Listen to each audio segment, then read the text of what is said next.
एटा आमर बहु प्रतीक्षित गोटे प्रोजेक्ट आमे हाथ को नहीं करूँ बोली भाविलु एनआईटी कैंपस रे in association with NIT and RGH आमे गोटे blood donation camp mega blood donation camp organise करिछु 14 मार्च रे एथिरे प्रायतः 150 पिला तांकर ब्लड यूनिट कलेक्ट हबो बोली आमे आशा रखिछु और एठिकार प्रोफेसर एनआईटी रो जे डायरेक्टर से हमको परमिशन देइछंती एठी कार्यक्रम को करिवा पई सेति आमे बहुत कृतज्ञ तांको पाखरे कृतज्ञ एवं आज आमर एठाकार विभिन्न डीन 2-3टी डीन सब्जेक्टर आसीथिले से माने इनागुरेशन करिछंती पिला माने आसी जाइछंती एवं आमर ब्लड कलेक्शन काम आरंभ हो जाइछि।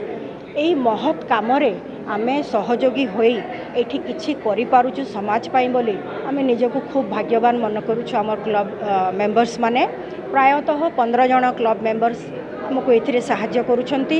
एनआईटी कैंपस रो डॉक्टर समीर पटनायक जे इंचार्ज अछंती हेल्थ सेंटर रो से और तांको स्टाफ माने आरजीएच रो doctor Soren blood bank charge रे थिबा डॉक्टर सोरेन एवं तांको स्टाफ माने मध्य आसीछंती एवं समस्त प्रोफेसर डीन समस्ते आमको कोऑपरेट करूछंती।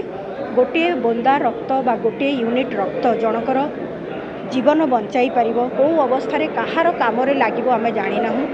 एई महत् कार्य पई जेतिकी जन आम सहित सहयोग करिछंती मीडिया भाई माननकु मध्य समस्तंकु मो हृदयर सहित धन्यवाद दउची। जय रोटरी।